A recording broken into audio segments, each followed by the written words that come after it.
월요일 새벽입니다. 하나님께서 오늘도 이번 한 주간도 우리 하나님 말씀으로 인도하실 줄 간절히 바랍니다. 사도행전 우리 9장 19절부터 31절까지 말씀 중심으로 이 박해자가 사명자가 되다라는 제목으로 함께 말씀 나누겠습니다. 우리가 그 토요일 주일 이 말씀을 우리가 스킵하고 오늘 9장 19절로 넘어왔는데요. 이 사이에서는 사울의 회심이 있었습니다. 여러분 우리가 오늘날 그 다메섹이라고 하는 곳은 다마스커스라고 해서 튀르키예죠. 튀르키예에 있는 도시인데 그곳에까지 찾아가서 이제 예수 믿는 사람들 다 잡아오고 교회를 무너뜨리려고 대제사장에게 공문을 받아 이제 우리가 잘 알듯이 사울과 그 일행들이 교회를 참멸하러 떠났죠. 길에서 그들은 부활하신 예수님을 만나게 됩니다. 이제 사울만 보게 되죠. 그래서 그때 사울아 네가 어찌 나를 박해하느냐라고 하며 그는 앞을 보지 못하게 되고 아나니아란 제자로 인하여서 안수받고 그는 눈이 떠지게 됩니다. 그리고 오늘 이제 이어지는 말씀이 9장 19절이죠. 음식을 먹고 강건해졌다라는 것입니다. 근데 이 본문에서 사울이 19절에 다메섹에 있는 제자들과 함께 며칠 있었다라고 이제 써 있고 그 20절에 각 회당에 예수가 하나님의 아들이심을 전파했다라고 하지만 우리는 갈라디아서 말씀을 통해 이 사이에 3년간의 공백이 있음을 우리는 알 수 있습니다. 여러분 참고하실 것은 갈라디아서 1장 17절 말씀을 보면 이제 사울은 아라비아로 내려갔다고 하죠. 아라비아 광야로 내려가서 그곳에서 3년간 있었다. 그래서 이 기간을 우리 바울의 3년간 광야 신학교다 이렇게 닉네임을 붙이기도 합니다. 그는 그곳에서 새롭게 다시 말씀을 정리하고 기도하고 우리를 말하면 신학교 3년 과정 거쳤다 이렇게 보면 될 것 같습니다. 그리고 나서 돌아와서 다시 그는 다메섹에서 말씀 전하게 됩니다. 자기가 은혜 받았던 곳, 자기가 무너졌던 곳에서 다시 일어나는 것이죠. 우리 온생의 성도 여러분, 여러분에게 부탁드립니다. 여러분의 다메섹은 어디입니까? 여러분이 주님을 만나셨던 곳, 그것이 때로는 여러분이 무너졌던 그곳일 수도 있습니다. 그곳에서 다시 시작합시다. 우리 이곳에서 다시 시작합시다. 하나님께서 이곳이 다메섹이 되길 바랍니다. 은혜 받은 곳, 그래서 말씀으로 다시 변화된 곳, 새 생명을 받은 그곳에서 그는 다시 다메섹에서부터 시작했습니다. 아마도 여러분 사울을 놓고 많은 사람들이 기도했을 겁니다. 이제 사울이 대제사장 공문을 갖고 이곳으로 와서 우리를 이제 잡멸한다. 우리를 다 감옥에 집어넣고 우리를 이제는 심판할 거다라는 그 얘기를 듣고 여러분 교회는 할 수 있는 게 무엇이 있을까요? 기도밖에 없지 않습니까? 근데 그 기도가 능력이었던 것이죠. 나중에 바울은 깨달아요. 우리 로마서 1장 14절 말씀이 대표적인 말이죠. 내가 헬라인이나 야만인이나 지혜 있는 자나 지혜 없는 자나 내가 모든 사람에게 다 복음의 빚진 자다라고 말합니다. 왜 빚진 자입니까? 내가 이전에는 알지 못하고 행했으나 이제는 내가 구주를 만나고 보니 내가 행한 행동은 정말로 하나님께 큰 죄악이었고 내가 무엇으로도 하여도 그 큰 사랑과 은혜를 갚을 수 없다. 여러분 복음의 빚진 자 여러분의 삶도 그렇게 되길 바랍니다. 누가 우리에게 뭐라 한들 그리스도의 사랑에서 끊을 게 어디 있겠습니까? 우리의 큰 사랑, 우리의 인생에 큰 고난과 열경이 있을지라도 하나님이 우리를 붙잡고 계시니 우리를 향한 당신의 사랑이 끊어지지 않는 것이죠. 그리고 이 죄인을 향하여 하나님 끊임없이 구원하신 것들, 여러분 그것은 얼마나 위대한지 모릅니다. 저는 어저께 저희 집 아이들하고 같이 자기 전에 잠깐 말씀을 나누었는데 하나님의 속성에 대해서 나누게 됐습니다. 여러분 하나님은 어떤 분이십니까? 그는 영이시죠. 영이시다라는 말 안에 그는 영원하시다, 변하지 않으신다, 그는 신실하시다는 게 들어있습니다. 하나님은 여러분 영원하세요. 변하지 않으세요. 신실하세요. 그가 사울을 향한 구원의 계획을 작정하신 그는 사울이 제 아무리 악한 짓을 할지라도 그를 반드시 회개시키고 변화시키는 능력이 있으십니다. 우리의 약함이 하나님의 구원을 꺾지 못합니다. 도리어 하나님의 강력이 오늘 우리의 불충함과 불신앙을 반대로 꺾으십니다. 사울은 그걸 깨달았잖아요. 다메섹에서 그걸 경험했잖아요.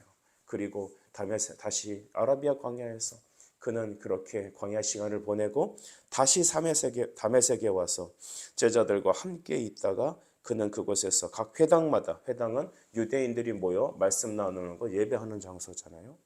그곳에 가서 예수가 하나님의 아들이심을 공포하기 시작했습니다.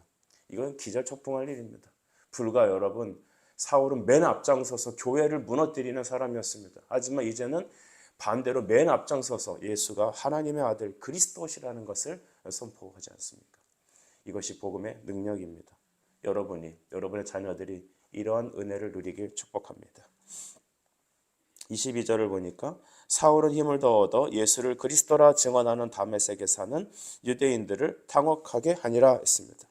사람들은 의아했습니다. 아니 저 사람 전에 교회를 망가뜨렸던 최고 안티 아니었어? 바리새인 아니었나? 근데 어쩌다 지금은 어떻게 그리스도를 증언하고 있느냐? 이거에 대해서 사람들은 당혹스러웠습니다. 이 일들이 알려지자, 이 냄새가 풍겨지자 유대인들 가만히 있지 않았죠. 23절에 보니까 여러 날이 지남에 유대인들이 사울을 죽이기로 공모하였다라고 합니다. 그 계교가 사울에게 알려졌죠. 그리고 그를 죽이려고 밤낮으로 성문을 지켰다라고 합니다. 그래서 결국 제자들은 밤에 사울을 광주리에 달아서 성벽 아래로 내려보낼 수밖에 없었습니다. 우리가 여기서 말하는 광주리, 우리가 생각하는 한국 광주리 아닙니다. 이렇게 음식 받쳐놓는 이만한 광주리가 아니라 예루살렘에 갔더니 사람 한 두세 명이 들어갈 만한 그런 커다란 광주리 말합니다. 그것에 달아서 밤중에 몰래 내려보냈습니다. 여러분, 최고의 박해자가 최고의 복음 전파자가 되었습니다. 사울이 변하여 바울이 되었습니다. 여러분, 힘으로 능으로 되는 일이 아니라 오직 주의 강력으로, 주의 은혜로 됩니다. 우리는 사울이 바울 된 이 장면, 가장 크게 박해하던 자가 가장 크게 하나님의 일꾼이 됐던 것입니다. 어쩜 보면 어정쩡하게 교회 다니는 사람이 제일 큰 문제입니다. 그냥 차든지 덥든지 해야 되는데 애매하게 살아가는 사람도 있죠. 열심히 하고 착하고 선하고 뭐 말씀도 알고 기도도 할 줄 알고 하는데 예수 믿는 믿음이 안 보이는 사람, 이 애매한 상황에 있는 사람이 여러분 제일 큰 문제입니다. 여러분, 오늘 하나님께서는 우리가 기대할 것은 무엇입니까? 사울과 같은 자를 하나님이 바꾸셔서, 그러므로 사울의 인생, 바울의 인생을 보면 모든 것이 은혜일 수밖에 없던 것입니다. 나의 나 된 것은 하나님의 은혜다. 그냥 한 소리가 아니, 겸손이 아니에요. 그를 보면 알 수 있습니다. 그래, 저 사울이라면, 저 바울이라면 진짜 하나님 살아계심을 우리는 알고 있지. 여러분, 우리가 능력이 없다고 낙심하지 마세요. 뭐 우리가 믿음이 없는 것 같다고 하지 마세요. 우리 아이들은 뭐 예수 안 믿는 것 같다고 말하지 마세요. 우리 가족은 소망이 없다고 말하지 마세요. 누가 그걸 판단합니까? 하나님이 계시잖아요. 사울을 바꾸시는 주님이 살아계시잖아요. 주님은 영이세요. 지금도 살아계세요. 살아계셔서 변함없는 그분의 뜻이 지금도 역사하신다는 것입니다. 2000년 전의 사건은 지금의 역사입니다. 창세전에 그리스도 안에서 이 세상을 창조하기 계획하신 하나님은 지금도 우리를 향한 당신의 뜻을 계획을 이루고 계시다라는 겁니다. 히스토리 메이커, 역사를 만드시는 주장하시는 일은 하나님이시다라는 것. 우리가 사울을 오늘 이 기사를 통해서도 다시 알 수 있습니다. 오직 하나님께만 영광을 돌리는 우리가 되어야겠습니다. 여러분, 20몇 절입니까? 6절 이후에 보면 이제 사울은 예루살렘에 갔어요. 예루살렘에 간 이유는 제자들을 만나기 위해서죠. 내가 부활하신 주님을 만나고 이제 이방의 사도로 부름을 받았는데 본 제자들을 만나봐야 되지 않겠습니까? 그런데 여러분, 26절을 보니까 다 두려워서 그를 만나려 하지 않아요. 어떻게 믿어요? 누가 보증서 주겠습니까? 자기 스스로 어떻게 보증이 돼요? 믿을 수가 없죠. 이때 27절에 바나바 등장합니다. 앞으로 읽어도 바나바, 뒤로 읽어도 바나바. 여러분, 이 이름이 뜻이 있겠죠, 바나바. 근데 저는 앞으로도 바나바, 뒤로도 바나바, 이 사람의 특징을 보니까 이 사람은 이어주는 사람이에요. 이어주는 사람. 대부분 오늘날 개인주의 참 많아요. 나만 잘 되면 되고, 내 자식 잘 챙기면 되고, 나만 좋으면 되는 거예요. 근데 여러분, 교회는 그게 아니거든요. 건물과 건물이 서로 연결되는 거죠. 그러니까 그리스도께서 모퉁이 돌이 되셔서 건물과 건물을 탁 이어주는 그런 역할을 하시잖아요. 그러니까 예수 그리스도로 말미암아 우리가 하나 연결이 돼야 되는데, 성령 받은 사람, 그리스도의 사람의 특징은 뭐냐면 연결해 주는 사람, 이어주는 사람이에요. 하나님의 교회, 하나님의 성도들, 여러분 어떤 역할을 해야겠습니까? 이어주는 역할이 되죠. 예수님은 하나님과 우리 사이를 이어주는 중보자세요. 그는 모퉁이 돌이십니다. 이어주는 사람이에요. 바나바는 화목하는 사람이에요. 그는 왜 화목의 사람입니까? 하나님과 복음으로 화목한 사람이고 사람과 사람을 이어주는 것입니다. 우리는 사람을 볼 때 그 사람을 평가합니다. 아, 저 사람 예전에 그랬던 사람이야. 아, 저 사람 보니까 학력이 짧은 사람이야. 저 사람 보니까 키가 작은 사람이야. 저 사람 보니까 돈이 없는 사람이야. 아, 저 사람 보니까 돈이 많네. 저 사람 타고 난 차를 보니까 저 사람이 굉장히 괜찮은 것 같네. 사람은 다 겉모습을 보지 않습니까? 하지만 주님은 중심 보잖아요. 그러나 중심을 봐주는 사람 없습니다. 누구든 여러분 어떤 사람의 발판이 없으면 일어서기가 힘들어요. 교육자 생활도 마찬가지예요. 저도 예전에 어느 교회 이력서를 쓰려고 보니까 저를 게르티해 줄 사람이 없는 거예요. 저를 보증해 주는 사람이 없는 거죠. 그때 저를 향해서 이렇게 기도해 주시고 또 나를 발판 삼아서 올라가라고 이렇게 등을 내어주는 그런 목사님들이 간혹 계셨어요. 그런 분들은 지금도 잊지 못하죠. 그런 분들 때문에 오늘 저도 목회할 수 있었습니다. 성도 여러분, 우리는 세상을 향하여 가교 역할을 해야겠어요. 우리는 여러분 내가 스스로 서서 하나님으로부터 모든 유익을 받으려 하지 말고 나를 딛고 가거라. 바울이 얘기하잖아요. 나는 복음의 빚진 자라고요. 우리 모두가 다른 사람이 나를 딛고 가는 그런 디딤돌이 되어야 돼요. 징검다리가 되어야 합니다. 거친 돌이 되지 맙시다. 디딤돌이 됩시다. 가교가 되십시다. 어떻게 가교가 됩니까? 예수님께 인도하는. 내가 어떤 상황이 있더라도 나를 밟고 가더라도 너가 가교 예수님을 만났으면 좋겠다. 바나바 때문에 사도들은 베드로를 비롯한 많은 사도들은 여러분 사울을 만날 수 있었습니다. 이때부터 사울은 공직력을 갖게 되고 이제 이방을 향한 복음 전도자가 될 수 있었습니다. 그래서 다메섹에서 어떻게 예수 이름을 담대히 말했는지 전했다라고 자기 일을 증거하게 됐다는 것입니다. 오늘 이 일은 하나님 교회, 바로 하나님의 구원 역사에 놀라운 변고점이 됩니다. 사도들의 이런 공증이 없었다면, 사도들의 인정이 없었다면 그는 이제 앞으로 공적인 자리에서 예수를 전할 수 없었죠. 믿을 수 없었기 때문입니다. 하지만 사도들이 그의 신분을 보장해주고 그로 하여금 복음 전파할 수 있도록 사도들과 함께 인정을 받았다는 그 공증을 인하여서 그는 이후에 여러분 예루살렘, 유다, 사마리아 땅끝까지 복음 전하는 정말 성령의 도구가 됐던 것이죠. 오히려 사도들보다 여러분 바울의 영향력은 더 위대했습니다. 바울 한 사람을 통하여 쓰여진 성경이 얼마나 많습니까? 그가 미친 로마까지 가서 복음을 뿌렸던 그 놀라운 일을 오늘 시작은 누구로부터 시작됐습니까? 바나바로부터 시작돼요. 바나바. 그 한 사람의 디딤돌이, 그 한 사람의 여러분 이어준 그 역사가 오늘 전 유럽을, 전 세계를 하나님의 나라로 바꾸는 그런 역할을 하게 된 거죠. 오늘 여러분, 세상이 여러분을 기억하지 못할 수 있다고 봅니다. 우리 교회는 정말 작은 모습일 수 있습니다. 하지만 여러분, 우리 온샘교회는 이 땅의 복음의 가교가 될 것입니다. 여러분은 디딤돌이 되십시오. 하나님 영광 가리는 그런 거친 돌 되지 마시고 우리를 통하여 사람들이 이어져 가는 하나님께로, 그 사람에게로 이어지는 우린 도구가 되어십시다. 여러분 이후에 여러분 이제 8절 이후에 보면 이제 그런 예루살렘에서도 전도를 하게 되었죠. 29절에 주 예수 이름으로 담대히 말하고 헬라파 유대인들과 함께 변론하기도 했습니다. 여러분 이 바울의 탁월성은 그의 학문에 있습니다. 그 헬라파 유대인들, 헬라파 하면 이제 떠오르는 게 무엇입니까? 철학이죠. 그거 여러분 어려운 겁니다. 오늘날도 이 철학을 전공하시는 분들은 이제 고대 이제 헬라어를 전공해야 되거든요. 그러니까 성경은 쉬운 코인으로 적혀 있어요. 그러니까 시장 언어들. 하지만 그 고급 용어들은 철학들은 이제 고급 헬라어로 써야 됐단 말이죠. 그러니까 어려운 거예요. 그만큼. 근데 그 모든 것들을 다 섭렵한 것이 바울이었습니다. 바울은 하나님이 그에게 주신 여러 가지 학문과 여러 가지 배운 것들을 통하여 헬라파 유대인들을 담대히 변론했습니다. 복음은 변증적이라는 사실을 아십니까? 하나님의 말씀은 그냥 믿고 그냥 끝나는 게 아닙니다. 복음은 세상을 향하여서 참과 거짓을 분별해내는 그런 변증성이 있습니다. 왜냐하면 이 땅의 수많은 사람들은 하나님 말씀에 대해서 세상적인 논리로 반박하기 때문이죠. 그 사람들과 싸워 이기는 어떤 말의 승리를 말하고자 하는 게 아니라 복음을 확실히 복음되게 증거할 수 있었기 때문에 변증적이 된다는 것입니다. 오늘 한국 교회 성도들이 복음을 말해보라 말하면 말을 못합니다.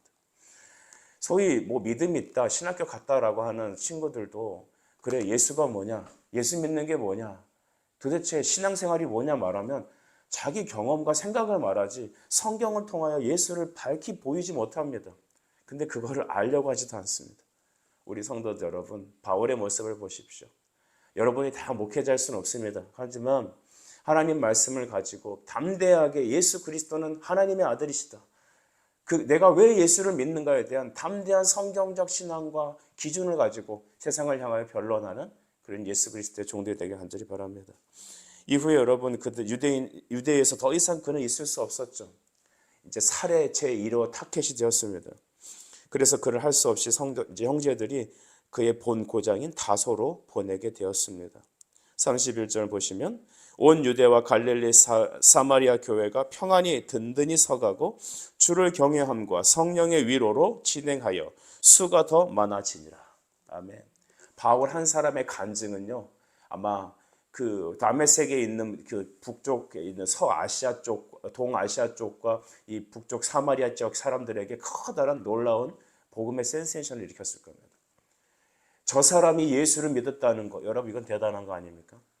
우리가 복음을 전할 때 대부분 만만한 사람한테 전하잖아요. 그렇죠? 착한 사람, 나한테 친한 사람. 근데 여러분 복음을 전할 때 사람을 가리지 말아야 돼요. 물론 복음은 여러분 진주같이 귀한 것이잖아요. 그래서 진주를 돼지에게 주지 말라는 얘기도 있어요. 하지만 복음은 가려서 전하는 게 아닙니다. 복음은 주님이 만나게 하시는 사람, 말하게 하시는 사람에게 말해야 합니다. 어쨌든 바울은 그곳에서 복음을 전하고 사역을 시작되었을 때 교회가 더 평안해지기 시작했습니다. 그리고 든든히 세워져 가기 시작했습니다. 예루살렘 핍박으로 인하여 여러분 성도들이 각처로 흩어졌잖아요. 아시아로, 유럽으로, 막 사마리아로. 근데 그곳에서 이젠 떠뜸떠뜸 거렸던 전하던 그 말씀의 역사들이 바울 한 사람의 변증적인 확실한 하나님 나라 선포로 인하여서 교회가 다시 예루살렘에서 있었던 성령의 부흥 운동들이 각 지역에서 일어나기 시작했습니다. 정말로 바울, 그는 하나님이 이방을 위한 선교의 도구로 정하신 바로 선교의 그릇이었습니다. 말씀을 정리하죠. 물이 변화의 포도주로 바뀌겠습니까? 여러분, 물이 변화의 포도주로 바뀌겠나요? 구정물이 변하여서 생수로 바뀌겠습니까? 예, 바뀝니다. 예수 그리스도 안에서 바뀝니다. 우리 자식들을 내려다보면서 저 자식이 과연 바뀔까라는 생각을 할 때도 있습니다. 나의 부모는 바뀔까? 나의 형제들은 바뀔까? 내 정말 절친들은, 내 이웃에 있는 이 사람은 바뀔까? 여러분, 하나님은 하시는 겁니다. 다만 하나님이 하셔야 할 수 있습니다. 저는 여기서 갑자기 엘리야가 생각이 났습니다.